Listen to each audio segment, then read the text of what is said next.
नमस्कार। तो एक बार फिर मैं इंडियन कॉन्स्टिट्यूशन की सेकंड वीडियो आपके सामने लेके आया हूं, जो कि रिलेटेड है इंडियन कॉन्स्टिट्यूशन से रिलेटेड प्रश्नों से। तो आइए देख लेते हैं इनके क्वेश्चंस, जो कि काफ़ी ज़्यादा इंपॉर्टेंट है। 21वां क्वेश्चन जो कि इस प्रकार है, election to the local government bodies are made mandatory by which article. तो जो इलेक्शन कमीशन है लोकल गवर्नमेंट के लिए जो मैंडेटरी किया था, वो किया गया था 73वें संविधान संशोधन द्वारा। और इसके संबंध में याद रखें कि 1993 में लागू कर दिया गया था। इसके तहत 73वें संविधान संशोधन द्वारा पंचायती राज व्यवस्था, 74वें संविधान संशोधन द्वारा जो नगरीय स्थान शासन होती है वो व्यवस्था आई थी भारत के अंदर, और ये 1993 के अंदर पास किया गया था। इसी को भारत के अंदर पंचायती राज व्यवस्था और नगरीय स्थानीय शासन की व्यवस्था भारत के अंदर आई थी। 22वां क्वेश्चन जो किस प्रकार है, Panchayati Raj is included in which list. तो इस क्वेश्चन को बहुत अच्छी तरीके से समझ ले, क्योंकि मैंने इसको देखा है, कई एग्जाम में पूछा गया है और कई बार हम इसको गलत कर देते हैं जल्दी जल्दी के चक्कर में।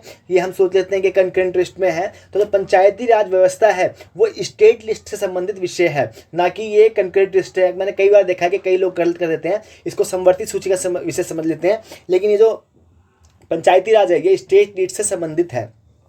23वां क्वेश्चन जो कि इस प्रकार है, village panchayat is organize under which article of the constitution of India.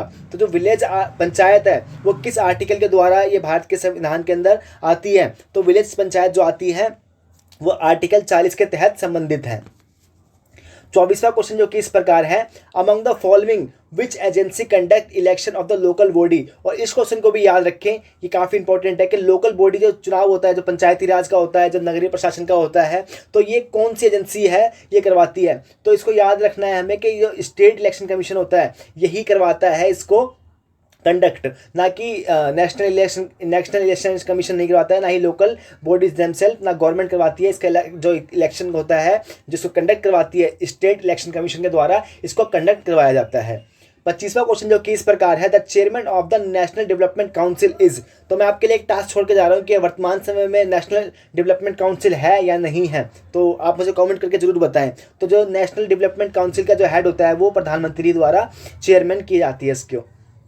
26वां question जो कि इस प्रकार है, who appoints the chairman of the finance committee. और फाइनेंस कमेटी जो आर्टिकल किसके अंदर है, ये इसको भी समझ लें। फाइनेंस कमेटी 280 आर्टिकल से संबंधित है, और जो इसको चेयर करता है, या who appoint the chairman of the finance committee, और जो इसको अपॉइंटमेंट कौन करता है, तो इसके अंदर पूछा गया क्वेश्चन। तो जो इसका आंसर है वो है president of India. President of India के द्वारा ही फाइनेंस कमीशन के चेयरमैन को नियुक्त किया जाता है।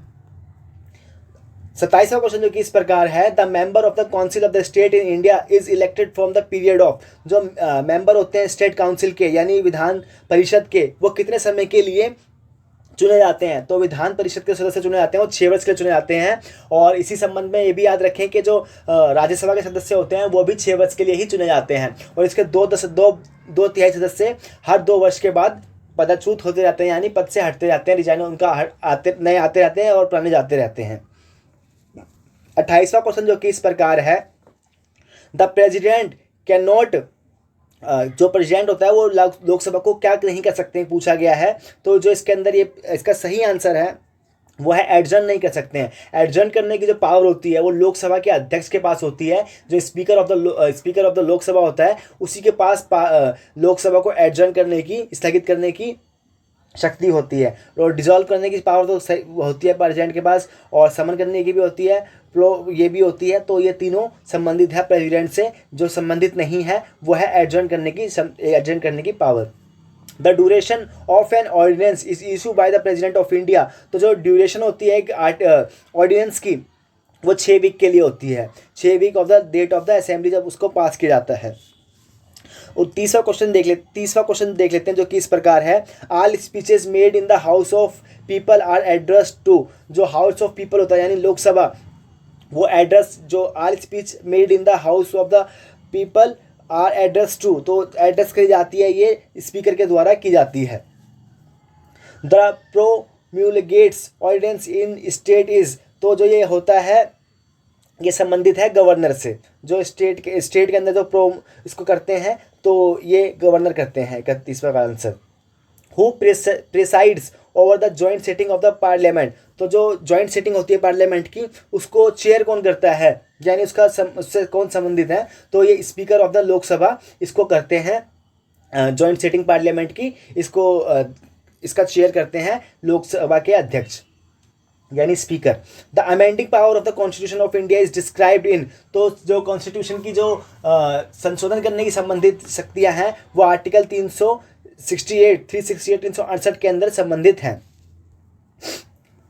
34वां क्वेश्चन जो कि इस प्रकार है, the ex officio chairman of the council of state is, जो ex officio of the chairman of the council of the state is, तो इसका जो आंसर है वो होता है vice president of India.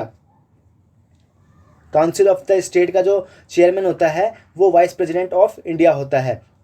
35वां question जो कि इस प्रकार है, in the India the council of the state is responsible, तो काउंसिल ऑफ द स्टेट जो रिस्पॉन्सिबल किसके प्रति है, तो ये जो इसका आंसर है द स्टेट, इसके प्रति ये रिस्पॉन्सिबल है।